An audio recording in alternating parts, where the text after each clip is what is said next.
नमस्कार, आभार, अभिनंदन, स्वागत है आप सभी का। हेलो मनी 9, मेरा सवाल है मैं हूं विपुल सिंह।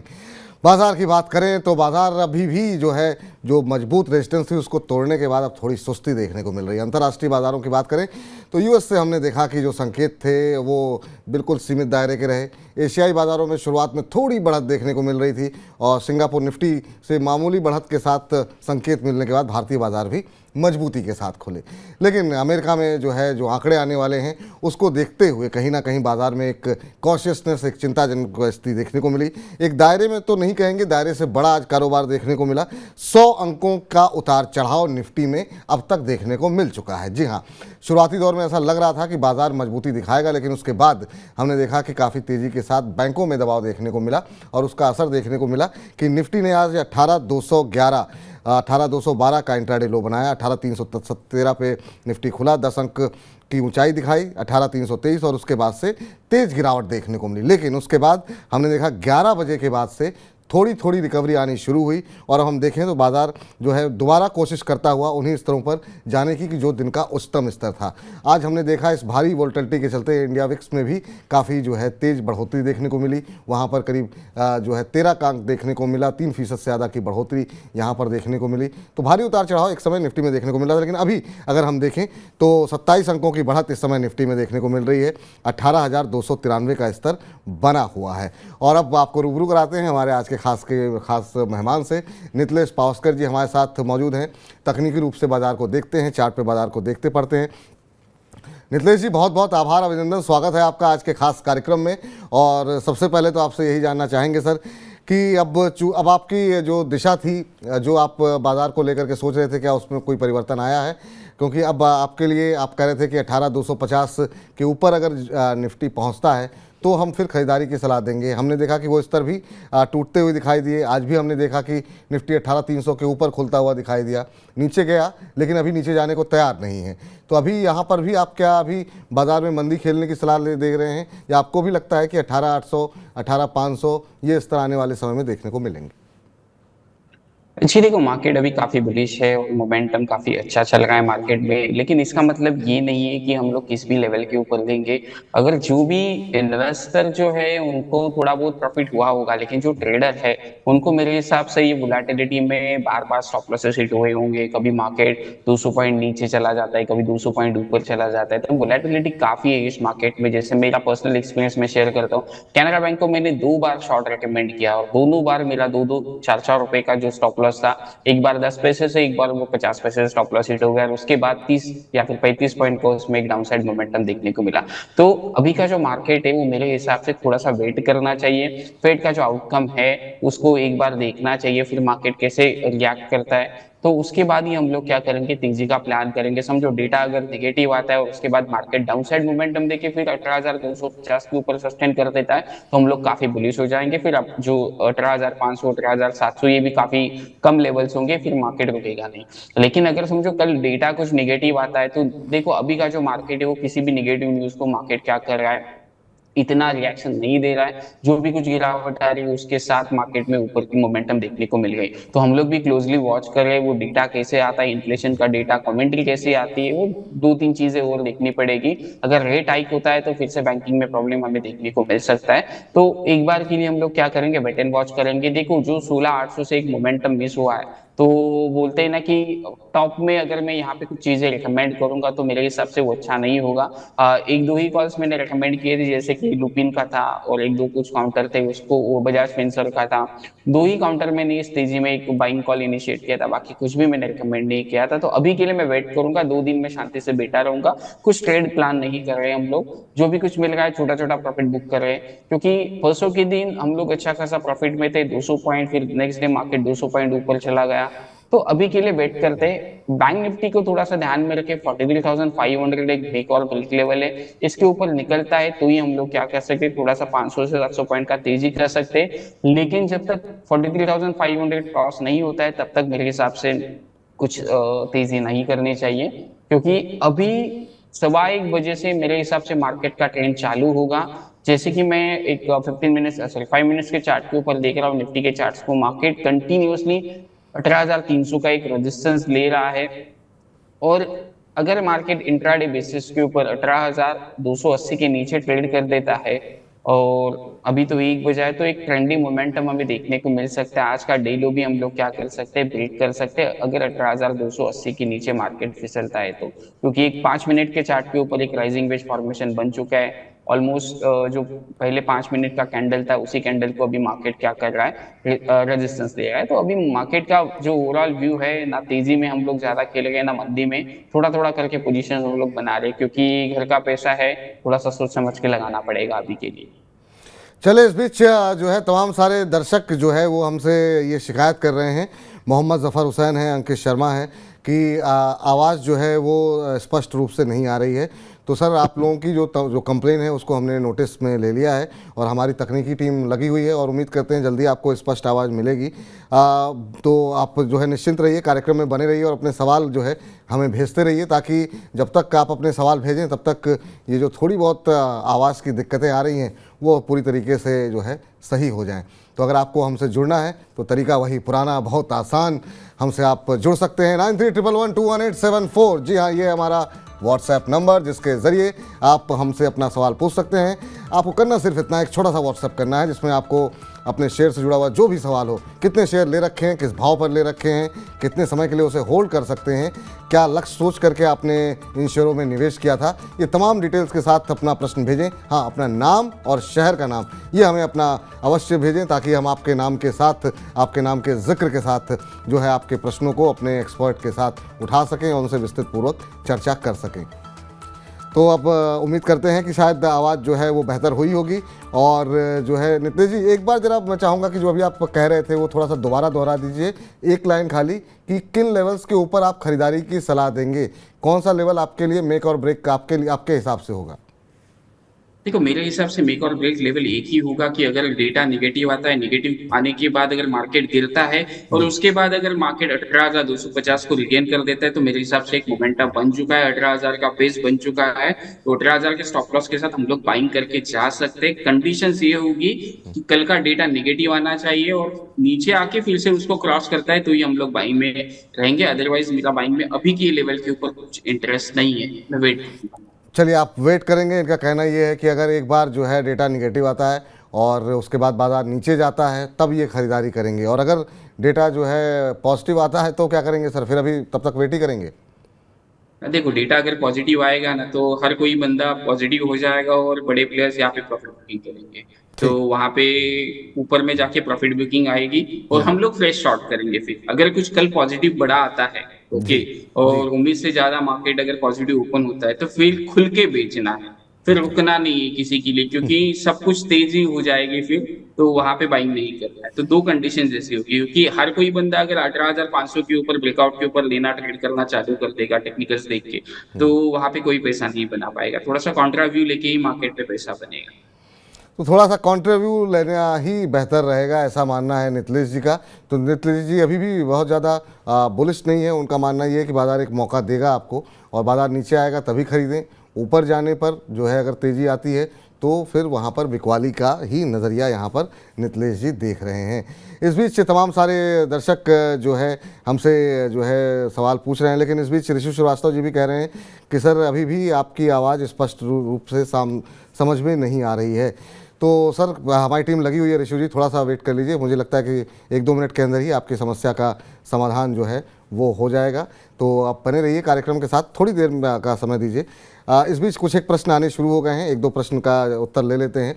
और पहला प्रश्न अविनाश जैन जी का लेते हैं, जो कि इन्होंने बिरला सॉफ्ट पे इन्होंने खरीदारी की है और इन्होंने बिरला सॉफ्ट पे कल ही खरीदारी की है।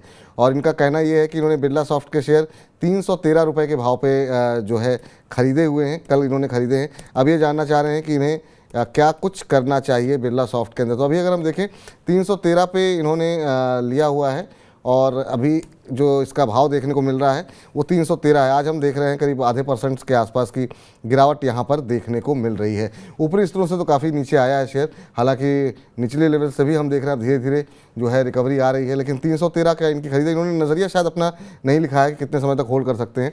पर सर क्या सलाह रहेगी आपकी ऋषु जी के लिए? अभी यहाँ पर 6-7 रुपये के नुकसान पे है। ₹295 का एक स्ट्रिक्टली स्टॉप लॉस लगाना। हम्म। अगर ये मार्केट फिर से 310 के ऊपर निकलता है तो ही आपको एक मोमेंटम देखने को मिलेगा 325 के आसपास का। तो हम्म। यही चीज का मैं जिक्र कर रहा हूँ कि यहाँ पे ब्रेकआउट देखने को मिलेंगे, लोग यहाँ पे बाइंग करेंगे और बड़े प्लेयर्स अपने पोजीशंस को क्या करेंगे, एग्जिट करेंगे। जो सबको दिखता है वो बड़े प्लेयर को भी दिखता है और आपको स्टॉक मार्केट में दिखाया जाता है जो एक्चुअल में नहीं होता है। तो हम्म। उसके ऊपर थोड़ा सा हमें क्या करना चाहिए, फोकस करना चाहिए, क्योंकि इस स्टॉक का जो ब्रेकआउट आया था अगर हम लोग देखेंगे तो 270 280 के आसपास से एक ब्रेकआउट आया था और कल सब लोगों ने एक बड़ी कैंडल देख के पोजीशंस बनाई है। तो यहाँ पे मेरे हिसाब से थोड़ा सा आपको वेट करना पड़ेगा। 295 का स्टॉप लॉस होगा। 310 311 ये क्रॉस कर देता है तो एक 325 का लेवल आपको देखने को मिल सकता है। तो वहां पे 50% क्वांटिटी बुक करके पोजीशंस को क्या करें, 315 के स्टॉप लॉस के साथ पोजीशंस होल्ड कर सकते हैं। 295 का स्टॉप लॉस लगाइए सर, आपके लिए अविनाश जी ये सलाह है। और होल्ड करने की सलाह है। एक बार 311 का लेवल तोड़ता है तो फिर आपको 325 तक के लेवल देखने को मिल सकते हैं। 325 के लेवल मिल जाए, थोड़ा सा प्रॉफिट बुक कीजिए, 315 का फिर स्टॉप लॉस लगाइए। ये स्ट्रेटजी के साथ आप फिलहाल बिरला सॉफ्ट में बने रहें, ये आपके लिए सलाह है नितलेश पावस्कर साहब की। इस बीच ऋषि श्रीवास्तव जी ने प्रश्न किया है कि आपके सलाहकार ने मुझे सलाह दी थी कि इंडिया बुल्स रियल एस्टेट में जो है आपको मुनाफा बुक कर लेना चाहिए 5% का अगर ये मूव देता है तो। लेकिन कल ये जो है 20% डाउन हो गया तो मैंने 23,000 रुपये का लॉस बुक किया है। अब मैं जानना चाहता हूं कि अगर मुझे अपने लॉस को कवर करना हो छोटी अवधि में तो कहीं पर कोई अपॉर्चुनिटी है जहां पर मैं पैसे लगा सकता हूं। तो सर इनको एक स्टॉप लॉस दिया गया था, इनका स्टॉप लॉस शायद कट गया है और इन्होंने स्टॉप लॉस शायद नहीं लगाया और ये जब 20% डाउन हो गया तब इन्होंने अपना लॉस पूरा बुक कर लिया। अब ये जानना ये चाह रहे हैं कि अगर मुझे अपने लॉस को कवर करना हो तो अभी क्या वेट करना चाहिए या फिर कुछ शेयर आपने आइडेंटिफाई किए हैं जैसा कि आप जिक्र कर रहे थे अभी ल्यूपिन वगैरह का, तो कुछ इन्हें सजेस्ट करना चाहेंगे? नहीं, अभी के लिए थोड़ा-सा वेट करो। देखो लॉस हुआ है तो लॉस को हज़म करना चाहिए। देखो हम लोग भी, मेरे भी क्लाइंट्स लास्ट मंथ में हम लोग 3 लाख रुपए प्लस में थे। ओके, तो 3 लाख प्लस में थे और एग्रेसिव हम लोग सेलिंग में थे। हम लोगों ने प्रॉफिट बुक नहीं किया तो वहां से 2 लाख रुपए लॉस भी बुक किया। तो लॉस सबको होता है, उसका टेंशन मत लेना। मार्केट अपॉर्चुनिटी देगा, फिर लॉसेस कवर होंगे। तो अभी के लिए ना वो लॉस को रिकवर करने की कोशिश ना करें, शांति से बैठे रहो। आपका जो 23,000 गया है मार्केट आपको 25,000 50,000 दे देगा। लेकिन अगर आप लॉस रिकवरी के चक्कर में आप चीजों को करेंगे ना तो थोड़ा सा आपके लिए क्या होगा, पैनिक हो सकता है। तो वेट करें, मार्केट अगर गिरता है तो हम लोग पोजीशंस फिर से दूसरे स्टॉक में बनाएंगे। अभी के लिए बाइंग नहीं। अगर आप शॉर्टिंग कर सकते हो तो मैं एक दो स्टॉक बाद में डिस्कशन करूंगा, लेवल्स प्रोवाइड करूंगा। वो अगर डाउन हो जाते हैं तो आप उसमें शॉर्ट पोजीशंस क्या कर सकते हैं, बना सकते हैं। तो डरने की जरूरत नहीं, दूसरे स्टॉक्स में कोई ना कुछ रिकवर हो जाएगा। अगर शॉर्टिंग करते हो तो मैं एक स्टॉक दे दूंगा। बाइंग के लिए एक दो स्टॉक्स में देख रहा हूँ। एनएचपीसी को थोड़ा सा हम लोग क्या करेंगे, ध्यान में रखेंगे। मैं काफी कंटिन्यूअसली एनएचपीसी के ऊपर बुलिश हूँ। 33 34 35 रुपीज के आसपास, सॉरी 35 रुपीज के आसपास में मैंने इसको रिकमेंड किया है। इसको अगर हम लोग फिर से 46 के ऊपर निकलता है तो थोड़ा क्वांटिटी में हम लोग इसमें क्या कर सकते हैं, कम क्वांटिटी में बाय करेंगे, क्योंकि मंथली चार्ट के ऊपर काफी बुलिश हो चुका है। और धीरे धीरे करके इस स्टॉक को हम लोग क्या करेंगे, 46 का अगर ब्रेकआउट देता है तो 43 रुपीज तक एक्यूमुलेट करेंगे। 40 रुपीज का स्ट्रिक्टली स्टॉप लॉस होगा। और टारगेट की अगर हम लोग बात करेंगे, ये कम से कम मेरे हिसाब से ये दुगना होना चाहिए साल भर के आसपास, जिसका मैं मंथली चार्ट देख रहा हूँ उस हिसाब से। जी, चलिए, तो उम्मीद करते हैं आपको आपके प्रश्न का उत्तर मिल गया होगा। लेकिन हमारे साथ जो तमाम दर्शक शिकायत कर रहे थे तो हमें हमारी तकनीकी टीम ने बताया है कि जैसे पीके सर जी बोल रहे हैं कि पीके जी बोल रहे हैं वॉइस स्पष्ट नहीं है, तो उन सबसे मेरा एक निवेदन है कि हमारी तकनीकी टीम ने बताया कि अब शायद ऑडियो की समस्या समाप्त हो गई है। अगर आपको अभी भी कोई समस्या लग रही है तो आप हमें कमेंट करके बताते रहिए, ताकि अगर अभी भी समस्या है तो हम उसे और रेक्टिफाई करने की कोशिश करें। लेकिन मेरे हिसाब से जो हमें जानकारी मिल रही है कि ये जो समस्या है वो समाप्त हो गई है। लेकिन इस बीच अगले दर्शक, हमारे जो दर्शक हैं, ज़रा उनसे बातचीत करते हैं। आयुष हमारे साथ हैं। आयुष जी नमस्कार। हाँ जी नमस्ते। नमस्कार आयुष जी, कैसे हैं आप, क्या करते हैं? बस बढ़िया, मैं जॉब करता हूँ फिलहाल। कहाँ से बोल रहे हैं सर आप? मैं राजस्थान भिलवाड़ा डिस्ट्रिक्ट। अच्छा, बहुत अच्छी बात है सर। तो जॉब करते हैं आप। शेयर बाजार में कब से रुचि है और आज का प्रश्न क्या है सर आपका? मेरे को 2 साल हो गए लगभग, लेकिन अभी क्या थोड़ा अटका हुआ है मामला। अटका हुआ है? कहाँ अटका हुआ है बताइए। अभी एक तो पेटीएम है जो मेरे के 1051 का एवरेज है। अच्छा, और 1051 एक के भाव पे आपने पेटीएम ले रखे हैं। अच्छा अच्छा। है जी हाँ, और एक है India bulls housing finance limited. तो अच्छा, वो उसका किस है भाव पे मेरा लिए हुए हैं आपने? 182 182 पे लिए हुए हैं। और नज़रिया क्या है आपका, कितने समय तक होल्ड कर सकते हैं आप? तो मुझे वो राय जाननी भी, क्या करना चाहिए मुझे, होल्ड करना चाहिए या निकल जाना चाहिए? अब सर ये पूछते हैं हमारे आज के एक्सपर्ट से कि वो यहाँ पर क्या कुछ सलाह दे रहे हैं। सर पेटीएम इनके ऊपर, इनके पास तो काफ़ी ऊंची भाव के ऊपर इनके पास पड़े हुए हैं। अब ये जानना चाह रहे हैं कि क्या इन लेवल्स पे बने रहें या निकल जाएं। अब इनकी ख़रीद से तो दूरी काफ़ी ज़्यादा है और लंबे समय से होल्ड कर रहे हैं। यहाँ पे कोई संभावनाएं हैं कि हाल फिलहाल में इनका भाव आता हुआ दिखाई दे? और इसके अलावा इंडिया बुल्स के भी इनके पास शेयर पड़े हुए हैं, वहाँ पे क्या करना चाहिए? इन दोनों शेयरों पे आपकी राय जानना चाहेंगे। देखिए स्टॉक जो है पेटीएम का 680 का एक इम्पोर्टेंट सपोर्ट है। इसके नीचे अगर जाता है तो आप पोजीशंस को क्या कर लेना, एग्जिट कर लेना। तब तक के लिए पोजीशंस में बने रह सकते हैं। 750 एक इम्पोर्टेंट लेवल है, इसको क्रॉस करता है तो 800 रुपए के आसपास एक बार हम लोग क्या करेंगे, रिव्यू करेंगे। उसके बाद देखेंगे कि वीकली चार्ट के ऊपर मार्केट थोड़ा सा स्टेबल हो चुका है, प्रीवियस लो को मार्केट ब्रेक नहीं कर रहा है। तो अभी के लिए 680 रुपीज का स्टॉप लॉस रखे। इंडिया बुल हाउसिंग या फिर इंडिया बुल्स हाउसिंग फाइनेंस के शेयर इन्होंने ले रखे हैं सर 182 के भाव पे। 182 की खरीद है इनकी। अभी 114 के आसपास चल रहा है, थोड़ा सा नुकसान में है, करीब 60-70 रुपए इनको पर शेयर नुकसान हो रहा है।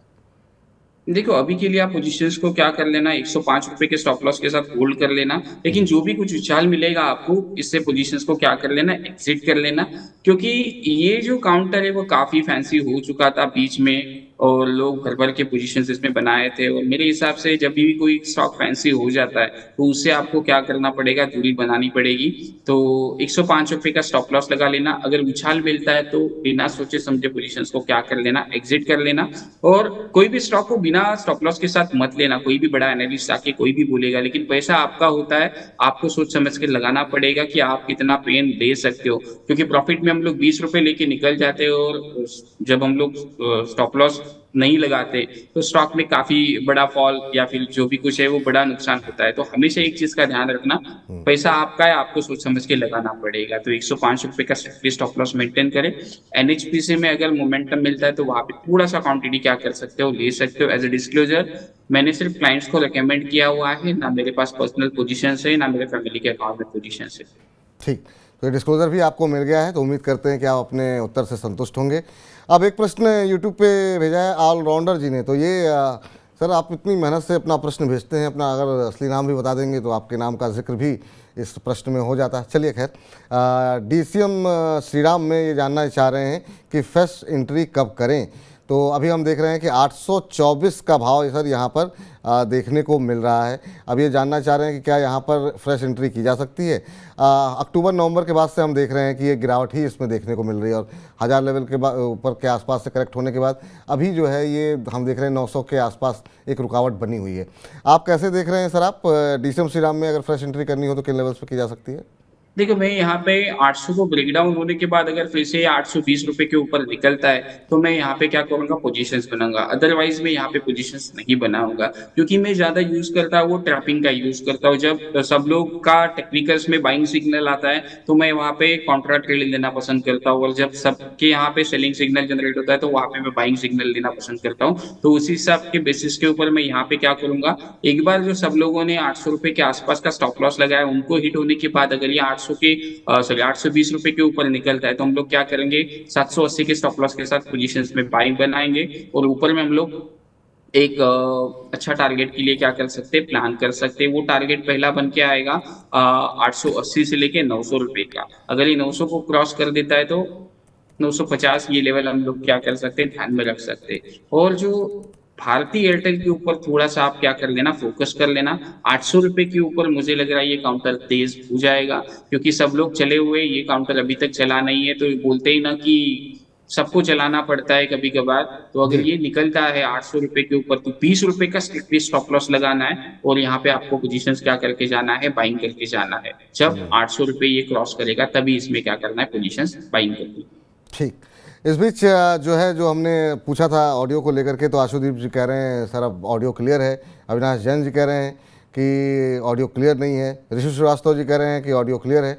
तो मुझे लगता है कि ज़्यादातर लोग ऑडियो क्लियर बता रहे हैं, लेकिन आपको अभी भी कोई शिकायत हो तो आप अपनी टिप्पणी कर दीजिए, ताकि हमारी टीम जो लगी हुई है उसमें अगर कुछ सुधार कर सके, क्योंकि खाली अविनाश जी को छोड़ करके अब तमाम लोग कह रहे हैं कि अब स्पष्ट जो है आवाज़ आ रही है। अच्छा, पीके जी ने भी कहा है कि अब जो है आवाज़ स्पष्ट आ रही है। तो लगातार लोग यही बता रहे हैं। अदानी के ऊपर काफ़ी सारे सवाल हैं, लेकिन इसके बीच पहले जो है सिद्धार्थ जी कह रहे हैं मगध शुगर पर अपना व्यू बताइए सर। मगध शुगर सर, अगर आप ट्रैक करते हो तो आपसे जानना चाहेंगे कि क्या यहाँ पर अब इन्होंने ये नहीं लिखा है कि इन्होंने सिद्धार्थ जी ने ये शेयर लेना चाह रहे हैं, या इनके पास ऑलरेडी जो है ये शेयर इन्होंने ले रखे हैं। मगध शुगर एनर्जी के नाम से शेयर है, 378 का भाव, 65 पैसे की गिरावट आज देखने को मिल रही है।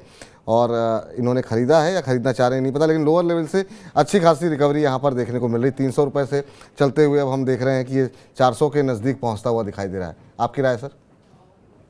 निकल जाओ इस काउंटर से, अगर पोजीशंस होगा तो निकल जाओ, क्योंकि यहाँ पे मैं एक चीज कहना चाहूंगा कि यहाँ पे लोगों ने कल के दिन बाइंग पोजीशंस बनाई होगी, क्योंकि यहाँ पे अगर हम लोग देखेंगे तो एक 4 मई का कैंडल है जिसको हम लोग कहते हैं शूटिंग स्टार के हिसाब से सेलर्स का एरिया। तो जनरली टेक्निकल्स में क्या पढ़ाया जाता है या फिर हम लोग क्या देखते हैं कि ये सेलर का जोन है, जब तक क्रॉस करेगा तो मोमेंटम इसमें क्या आएगा, बाइंग साइड का आएगा। उसका हाई लगा है 406 रुपए का, और 9 मई का कैंडल का हाई लगा है 409 रुपए के आसपास का। तो लोगों ने जैसे ये हाई क्रॉस हुआ, यहाँ पे पोजीशंस को क्या किया है, बाइंग किया है, और फ्रेश बायर्स यहाँ पे ट्रैप हुए। तो अभी के लिए मेरे हिसाब से अवॉइड कर लेना चाहिए काउंटर को। ये आने वाले समय में फिर से एक डाउनसाइड मोमेंटम दिखा सकता है। जितना मैं चार्ट्स को पढ़ता हूँ उसी बेसिस के ऊपर मैंने ये चीज कही है, क्योंकि ट्रैपिंग को मैं ज्यादा देखता हूँ। क्योंकि अगर आप अभी 5 मिनट का कैंडल देखोगे निफ्टी का, ओके, जो चीजें मैं कहता हूँ उसी हिसाब से अभी अगर हम लोग देखेंगे तो पहले जो 12:55 का जो कैंडल था उसका एक हाई बनाया था 297 का, और उसके बाद जैसे मैंने बोलना चालू किया ट्रैपिंग वाला चीज, तो वहां पे हाई लगाया 299 का, और वहां से मार्केट डाउन साइड मोमेंटम दिखा है। तो आपको क्या दिखा है कि ब्रेकआउट के ऊपर बाइंग करने आओ, स्टॉप लॉसेस हंट होंगे, वहां से मार्केट गिरेगा। तो ये चीजें मैं 2014 से करता हूँ, 2012 मतलब 14 से करता हूँ। तो वो चीजों का मुझे ज्यादा एक्सपीरियंस है, इस वजह से मैं वो स्टॉप लॉस या फिर वो अलग कॉन्ट्रा व्यू जो मेरा हमेशा होता है ना, तो इसी बेसिस के ऊपर होता है। तो जो स्टॉक का अभी आपने नाम लिया मगध शुगर का, तो उसमें मेरे हिसाब से थोड़ा सा पैनिक होना था, वो हो चुका है। तो स्टॉक से थोड़ा सा दूरी बनाए रखें, थोड़ा सा भी दूरी बनाए रखिए, ये सलाह है। और बिल्कुल सही कह रहे हैं सर, ऊपरी स्तरों से अब थोड़ा सा बाजार जो है एक बार फिर से हल्का होता हुआ दिखाई दे रहा है, और अब महज मामूली बढ़त जो है वो निफ्टी में रह गई है। तो काफ़ी कॉशियस अप्रोच के साथ, जैसा कि कह रहे हैं नितलेश जी, की वो लंबे समय से बाज़ार को देखते हैं और एक विपरीत एक व्यू जो है, कंट्रा व्यू जो है वो लेने का प्रयास करते हैं। जब ज़्यादातर लोग एक ही दिशा में काम कर रहे हों तो विपरीत दिशा में जाने पर जो है ज़्यादा लाभ की स्थिति रहती है, ऐसा नितलेश जी का मानना है। चलिए जरा अब कुछ एक और दर्शकों से बातचीत करते हैं। आर्यन राठौर जी ने भी प्रश्न अपना भेज दिया है, और इनका प्रश्न है अदानी समूह के ऊपर। अदानी समूह पे जो है खबरें थमने का नाम ले रही हैं, और सबसे बड़ा डेवलपमेंट जो है ओवरऑल ग्रुप पे सर आपकी राय अभी जानना चाहेंगे। इनका प्रश्न तो लेंगे ही। आज सबसे बड़ी खबर ये है कि जो जांच सुप्रीम कोर्ट की तरफ से कही गई थी, सेबी की तरफ से जो है उसको एक क्लोज लिफाफे में जो है उन तमाम जांच को जो है दिया गया है। हालांकि ये जांच पूरी हो पाई है कि नहीं है, क्या कुछ उसमें दस्तावेज हैं, इसके बारे में जानकारी नहीं है, लेकिन सुप्रीम कोर्ट तक वो दस्तावेज जो है वो पहुंच चुके हैं। तो खैर, आप तो फंडामेंटल टेक्निकल देखते हैं। चार्ट्स पर जो इनका प्रश्न है वो अदानी ट्रांसमिशन पर है। 300 शेयर इन्होंने लिए हुए हैं अदानी ट्रांसमिशन के, राजन राठौर जी ने 1034 पे। अब इनके लिए कुछ संभावनाएं बन रही हैं, क्योंकि यहाँ से जो भी सुप्रीम कोर्ट में जब लिफाफा खुलेगा, जो खबरें सामने आएंगी, तो मेक और ब्रेक वाली स्थिति होगी। अभी क्या करना चाहिए इनको? 1034 की इनकी खरीद है, और अभी करीब हम देख रहे हैं 900 के आसपास ट्रेड करता हुआ। देखो अभी के लिए कहना थोड़ा सा मुश्किल है। काउंटर को देखिए, जब भी सर्किट लगता है काउंटर को तो चार्ट्स देखने का मजा ही नहीं आता है। तो मेरे हिसाब से अगर आपको लगता है कि अडानी ग्रुप में कुछ प्रॉब्लम नहीं है, आपको अंदर से लगता है, तो आप पोजीशंस को होल्ड कर लेना।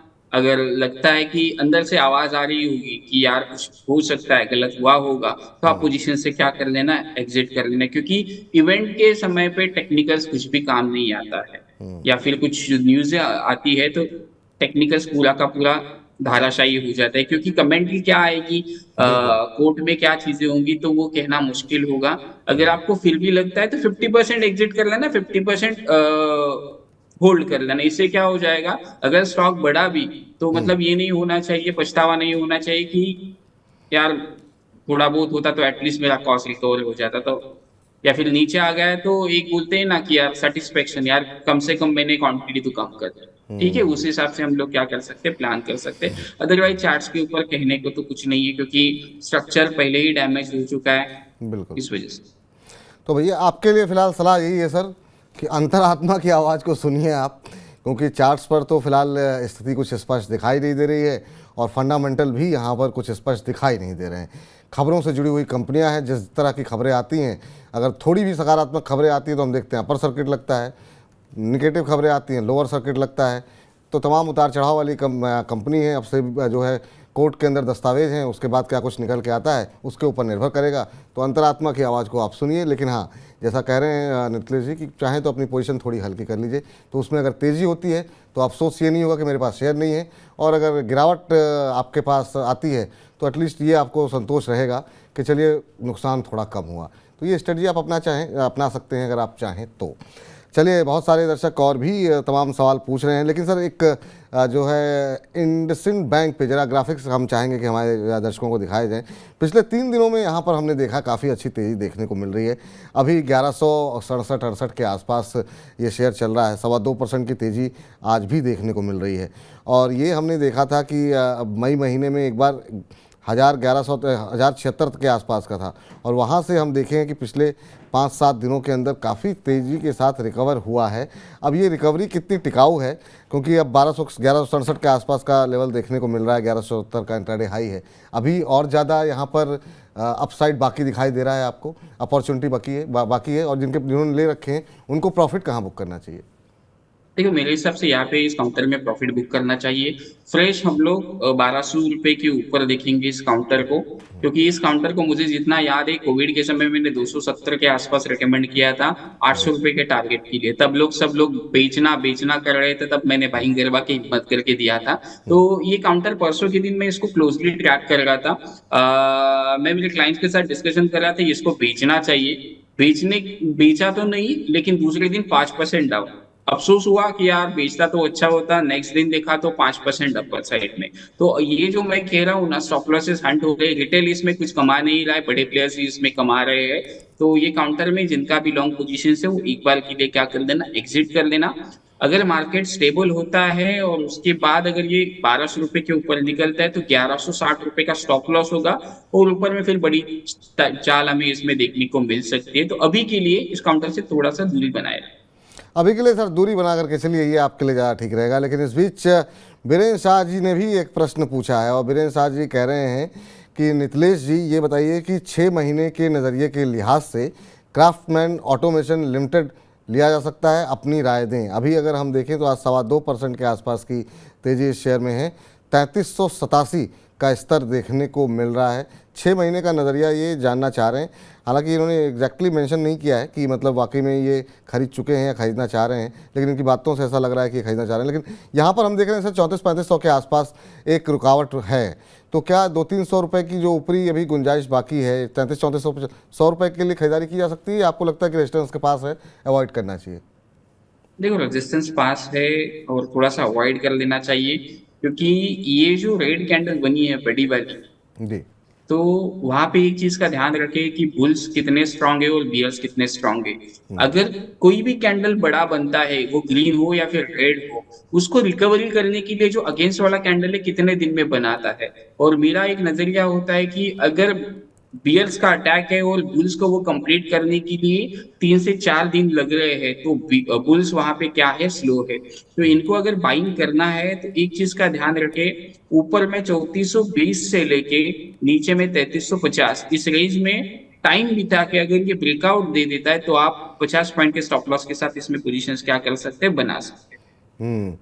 इस बीच कबीर जी हैं, कबीर जी जो है पूछ रहे हैं कि मुझे डीमार्ट के मैंने शेयर ले रखे हैं 14 शेयर, 5 साल तक होल्ड कर सकता हूं, 4400 रुपये की इनकी खरीद है। लेकिन अभी भाई साहब को, कबीर जी को लॉस हो रहा है 4400 की खरीद के बाद, अभी 3670 पे चल रहा है, फ्लैट है काउंटर।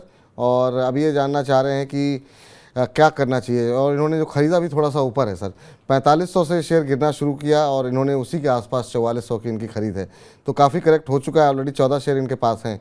क्या दोबारा उन स्तरों को दिखा सकता है हाल फिलहाल में? हालांकि इनका नज़रिया काफ़ी लंबा है, जैसा इन्होंने 5 साल का व्यू बताया है अपना। देखो, अगर 5 साल का व्यू है तो पोजीशंस को रख सकते हैं, लेकिन एक चीज का मैं ध्यान रखना चाहूंगा, 3500 के स्टॉप लॉस को क्या कर लेना, मेंटेन कर लेना। जी। अगर ये काउंटर 3800 के आसपास, मतलब जो ब्रेकडाउन हुआ है 3800 से लेके 3900, इस रेंज में कंसोलिडेशन होता है और उसके बाद 3900 को ब्रेकआउट कर देता है, तो फिर आप अपने 14 शेयर्स ऐड कर लेना, 50 पॉइंट का स्टॉप लॉस रख लेना। इससे क्या हो जाएगा, आपका एवरेज मिल जाएगा और 4200 के टारगेट के लिए क्या कर सकते हो, आप प्लान कर सकते हो। सेम स्टोरी मेरे हिसाब से कोविड के समय पे ये चलते थे, IRCTC हो, IEX हो, उसके बाद डीमार्ट हो और एक दो डेल्टा कॉर्प, इसमें मोनोपोली है, ऐसा है वैसा है। लोगों ने भर भर के ऊपर में माल खरीदा है और लोग बहुत ट्रैप हो चुके हैं। तो उनको एक ही चीज मैं कहना चाहूंगा कि स्टॉप लॉस का जरूर ध्यान रखें। कोई भी स्टॉक कितना भी बड़ा हो, लेकिन स्टॉप लॉस लगा के आपको काम करना पड़ेगा। तो ये चीज का ध्यान रखें, 3900 के आसपास कंसोलिडेशन के बाद ब्रेकआउट लेता है तो आप अपनी पोजीशंस क्या कर सकते हो, ऐड कर सकते हो। चलिए, अब आज के बाजार में कौन से शेयर चल रहे हैं, कौन से शेयर पिट रहे हैं, जरा उसके ग्राफिक्स दिखाते हैं। और मैं चाहूँगा नितिश जी आप भी जरा इनको देखें और इनमें से किसी एक पर भी अगर आप टिप्पणी करना चाहें तो आप कर सकते हैं। जिसमें आज इंडसइंड बैंक पे हमने बातचीत कर ली है। SBI के शेयर में हम देख रहे हैं कि दिग्गज बैंकिंग शेयर, उसमें जो है थोड़ा सा दबाव देखने को मिल रहा है। इसके अलावा HDFC life, ONGC, Bajaj finance, ये आज के निफ्टी के टॉप गेनर हैं। और इनमें अगर आप टिप्पणी करना चाहें, और तो टॉप लूज़र हैं उनमें हम देख रहे हैं L&T है, डॉक्टर रेड्डी है, UPL है, आयशर मोटर्स पे भी आज काफ़ी सारे सवाल भी आए हैं, तो जो है हम आगे भी चर्चा कर लेंगे। लेकिन इनमें से किसी शेयर पे आप टिप्पणी करना चाहते हैं सर, जहां आज दबाव, तेजी और मंदी देखने को मिल रही है? देखो, एक दो चौक एलटी के ऊपर मैंने क्लाइंट्स को बोला है कि आप शॉर्ट पोजीशंस बिल्ड कर सकते हो। हमारा थोड़ा सा ऊपर से हम लोग शॉर्ट है, क्योंकि इसका जो डेली चार्ट है वही, डेली चार्ट के ऊपर देखेंगे तो लोअर हाइस फॉर्मेशन चल रहा है और आज का कैंडल उसको कंफर्मेशन दे रहा है। अगर ये काउंटर 2350 के नीचे चला जाता है तो फिर एक बार हम लोग 2200 तक के लेवल से स्टॉक्स में क्या कर सकते हैं, देख सकते हैं। दूसरा जो काउंटर आप कह रहे थे, HDFC लाइफ, जी जी। HDFC लाइफ में उछाल में एग्जिट का ही राय होगा। जहां से उसने ब्रेकडाउन दिया था 560 570 के आसपास, उस लेवल को क्या कर रहा है, रिटेस्ट कर रहा है। तो यहाँ पे पोजीशंस को क्या कर लेना, एग्जिट कर लेना। और दूसरा काउंटर, दूसरा सर UPL। जी, UPL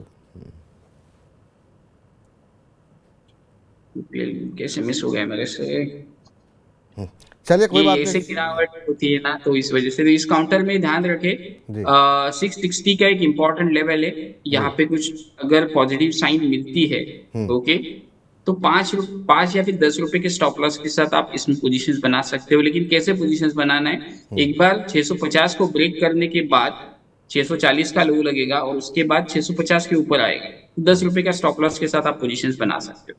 ठीक। संदीप उपाध्याय जी का प्रश्न ले लेते हैं। जिंदल पॉली फिल्म्स में जानना चाह रहे हैं और पॉलीप्लेक्स कॉरपोरेशन में, तो खैर इन दोनों में से आपको क्या लगता है, कह रहे हैं किस स्टॉक में इन्वेस्ट करना बेहतर होगा? जिंदल पॉली और पॉलीप्लेक्स कॉर्प, ये दोनों ही एक ही सेक्टर की कंपनी इन्होंने आइडेंटिफाई की हुई हैं और ये जानना चाह रहे हैं कि इन दोनों में से किसके चार्ट ज़्यादा बेहतर लग रहे हैं, कहाँ पर पैसे लगाना ज़्यादा मुफीद होगा, ज़्यादा फ़ायदेमंद होगा। जिंदल पॉली का शेयर आप देख सकते हैं, आपकी स्क्रीन पर इस समय देखने को मिल रहा है। और यहाँ पर हमने देखा कि ऊपरी स्तरों से गिरने के बाद पिछले कुछ दिनों में एक अच्छी खासी रिकवरी जो है शेयर में आती हुई दिखाई दी है। क्या कुछ सलाह रहेगी सर इनके लिए आपकी? देखो, जिंदल पॉली में तो थोड़ा सा एक 700 रुपए के आसपास अभी ट्रेड कर रहा है, एक मोमेंटम आ चुका है काउंटर में, तो इसको मैं अवॉइड करना चाहूंगा। दूसरा स्टॉक कौन सा बोला सर? पॉलीप्लेक्स। पॉली।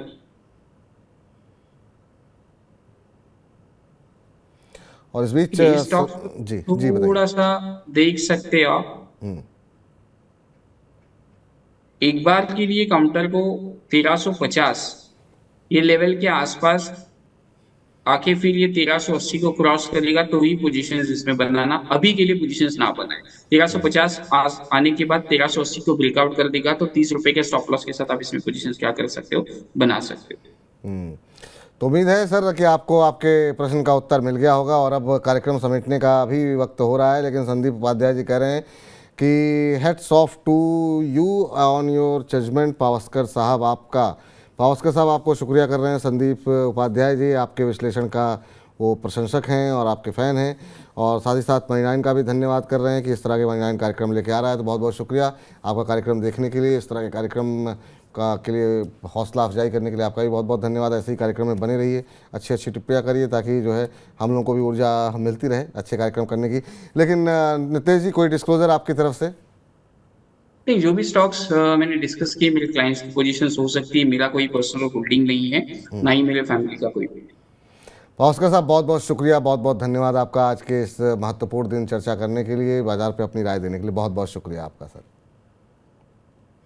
चलिए, तो फिलहाल जो है अब कार्यक्रम को समेटने का वक्त आया, लेकिन राजीव सानवाल जी, अंशुल गुप्ता जी, प्रशांत भट्ट जी, बहुत सारे ऐसे हमारे दर्शक जिनके प्रश्न आज हम शामिल नहीं कर पाए, तो जो हमारा नंबर है 9311211874 उस पर आप अपना व्हाट्सअप कर दीजिएगा, क्योंकि यहाँ से लाइव समाप्त होने के बाद ये प्रश्न आपके गायब हो जाएंगे। तो अगर आप व्हाट्सअप कर देंगे तो ये प्रश्न हम कल 1 से 2 के बीच में आपके कार्यक्रम के दौरान जो है हम अवश्य लेंगे।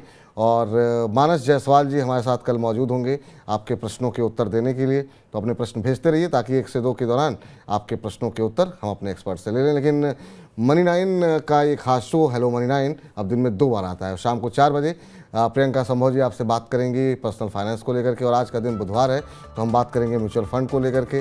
म्यूचुअल फंड में कहाँ कमाई का मौका बन रहा है ये बताने के लिए प्रवीण वाजपेयी जी हमारे साथ होंगी, फाउंडर फिनफिक्स की।